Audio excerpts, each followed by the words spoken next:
ರಶ್ಮಿಕಾ ಅವರು ತುಂಬಾ ಟ್ರೆಂಡ್ ಅಲ್ಲಿ ಇದ್ದಾರೆ ಇವಾಗ. ನಮ್ಮ ಜನತೆಗೆ ರಶ್ಮಿಕಾ ಕಂಡ್ರೆ ಯಾಕಾಗಲ್ಲ ಅದಕ್ಕೆ? ನಾವೇನ್ ರಶ್ಮಿಕಾ ಅವ್ರನ್ನ ಮೊದ್ಲಿಂದನೂ ಹೇಟ್ ಮಾಡ್ಕೊಂಡ್ ಬಂದಿಲ್ಲ. ಕಿರಿಕ್ ಪಾರ್ಟಿ ಮೂವಿ ಆದ್ಮೇಲೆ ಎಷ್ಟು ಪ್ರೀತಿ ತೋರಿಸಿದ್ದವ್ರಿಗೆ. ಎಲ್ಲಾ ಕಡೆ ಯಾವ್ದೇ ಮಗು ಹುಟ್ಟಿದ್ರು ಸಾನ್ವಿ ಸಾನ್ವಿ ಸಾನ್ವಿ ಆ ಹೆಸರು ಟ್ರೆಂಡ್ ಅಲ್ಲೇ ಇತ್ತು. ಹೌದು. ಆಮೇಲೆ ಅವ್ರು ಹಾಕ್ತಿದ್ದ ಗ್ಲಾಸಸ್ ಇಡೀ ಕಾಲೇಜ್ ಸ್ಟೂಡೆಂಟ್ಸ್ ಅವರೆಲ್ಲ ಅದೇ ಗ್ಲಾಸಸ್ ಹಾಕೊಂಡ್ಬಂದ್ ಸಾನ್ವಿ ಗ್ಲಾಸಸ್ ಅಂತಾನೆ ಫೇಮಸ್ ಆಯ್ತು. ನ್ಯಾಷನಲ್ ಕ್ರಶ್ ಅಂತ ಟೈಟಲ್ ಏನ್ ಇಡೀ ಇಂಡಿಯಾದವ್ರು ಕೊಟ್ಟಿದ್ರು ಅವ್ರಿಗೆ.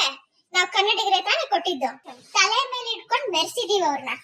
ಅವ್ರು ಹೋಗ್ಬಿಟ್ಟು ನಮ್ಮವ್ರಿಗೆನೆ ಸೋ ಕಾಲ್ಡ್ ಪ್ರೊಡಕ್ಷನ್ ಹೌಸ್ ಅಂತಾರೆ. ಕನ್ನಡ ಮೂವೀಸ್ ನ ಮಾಡೋದಿಲ್ಲ.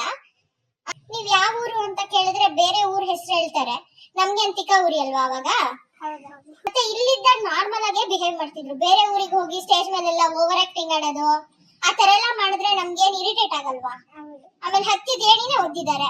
ಆವಾಗಿಂದಾನೇ ಸ್ಟಾರ್ಟ್ ಆಗಿದ್ದಿ ಕನ್ನಡಿಗರಿಗೂ ಮತ್ತೆ ರಶ್ಮಿಕಾಗೂ ಎಣ್ಣೆ ಸೀಗೆಕಾಯಿ ಸಂಬಂಧ. ಹೌದು. ಇವಾಗೇನೋ ಲಕ್ಕಿಂದ ಮೂವೀಸ್ ಗಳೆಲ್ಲ ಹಿಟ್ ಆಯ್ತು. ಲೇಟೆಸ್ಟ್ ಮೂವಿ ಫ್ಲಾಪ್ ಆಗಿದೆ. ಫ್ಲಾಪ್ ಆಗಿದೆ ಅಂತ ಹೇಳಿ ಮತ್ತೆ ಕನ್ನಡ ಇಂಡಸ್ಟ್ರಿ ವಾಪಸ್ ಬಂದ್ರೆ ಅಕ್ಸೆಪ್ಟ್ ಮಾಡ್ತೀಯಾ? ಚಂದ್ರಗೆ ಬಿಟ್ಬಿಡೋಣ ಈ ವಿಚಾರನ. ಹೇಳಿ ಚಂದ್ರೆ, ಅಕ್ಸೆಪ್ಟ್ ಮಾಡ್ತೀರಾ? ನಾವು ಕನ್ನಡಿಗರಲ್ಲವೋ, ವಿಶಾಲ ಹೃದಯದವರು.